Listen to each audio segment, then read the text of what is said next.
My channel. ఈరోజు నేను చూయించే recipe వచ్చేసి పాలకూర ఉల్లి కారము. అంటే ఉల్లిపాయలు పాలకూరతో చేస్తామన్నమాట. మెయిన్ ఇంగ్రీడియెంట్స్ అవి.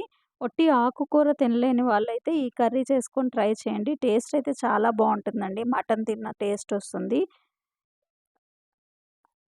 దీనికి కావాల్సిన పదార్థాలు చూద్దాం ఇప్పుడు. ఉల్లిపాయలు కావాలండి. దీనికి చిన్నుల్లిపాయలు, కారము, ఆకుకూరలు ఇక్కడ నేను 3 కట్టలు చిన్న కట్టలు 3 తీసుకున్నానండి. ఉల్లిపాయలు మీడియం సైజులో కట్ చేసుకొని జార్‌లో వేసుకొని మిక్సీ వేసుకోవాలండి. ఉల్లిపాయలు, చిన్నుల్లిపాయలు, కారం వేసి మిక్సీ చేసి పెట్టుకోవాలండి.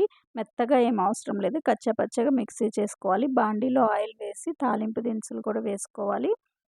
గ్రైండ్ చేసిన పేస్ట్ ఉంది కదండీ! అది పేస్ట్ వేసేసి సాల్ట్ వేసి దీన్ని బాగా కలుపుతూ ఉండాలండి. అడుగంటకుండా కలుపుతూ ఉండాలనమాట. దీనికి కొద్దిగా ఆయిల్ ఎక్కువ ఏసుకోండి. ఎందుకంటే మనం ఆనియన్స్ బాగా రెడ్‌గా ఫ్రై అవ్వాలనమాట. కారం అన్నీ పచ్చి వేసాం కదా!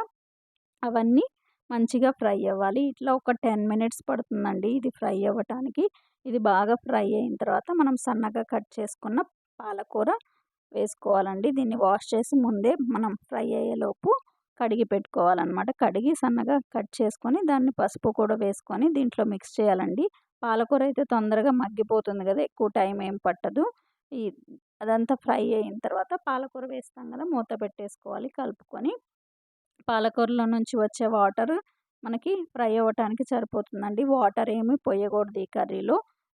ఆకుకూరలో వచ్చే వాటరే సరిపోతాయన్నమాట. చూడండి ఈ విధంగా మగ్గిపోతుంది పాలకూర. మగ్గిన తర్వాత దీంట్లో కొద్దిగా ధనియాల పొడి, సాల్ట్ కూడా చెక్ చేసుకొని సాల్ట్ కూడా వేసుకోవాలండి. ధనియాల పొడి, జీలకర్ర పొడి వేసుకొని మిక్స్ చేసుకొని 5 మినిట్స్ మూత పెట్టుకోవాలండి. చాలా ఈజీ ప్రొసీజర్ చూడండి. ఆయిల్ అయితే బయటికొచ్చింది కదా! ఈ విధంగా వచ్చిన తర్వాత మనము కొత్తిమీర కావాలంటే చల్లుకోవచ్చండి. నేనైతే ఆకుకూరే కదా! ఇంక అందుకని కొత్తిమీర ఏమీ చల్లలేదు. చాలా టేస్టీగా ఉంటుందండి. ఇది మనకి మటన్ తిన్న ఫీలింగ్ అయితే వస్తుంది. చాలా టేస్ట్‌గా ఉంటుంది. మనకి చపాతీల్లో కూడా మంచిగా వస్తుంది. కొద్దిగా కర్రీ వేసుకున్నా గానీ చానా రైస్‌లోకి సరిపోతుందనమాట. ట్రై చేయండి అందరూ. మీకు నచ్చినట్టయితే లైక్ చేయండి అండ్ సబ్స్క్రైబ్ చేయండి ఈ ఛానల్‌ని. Thank you so much for watching.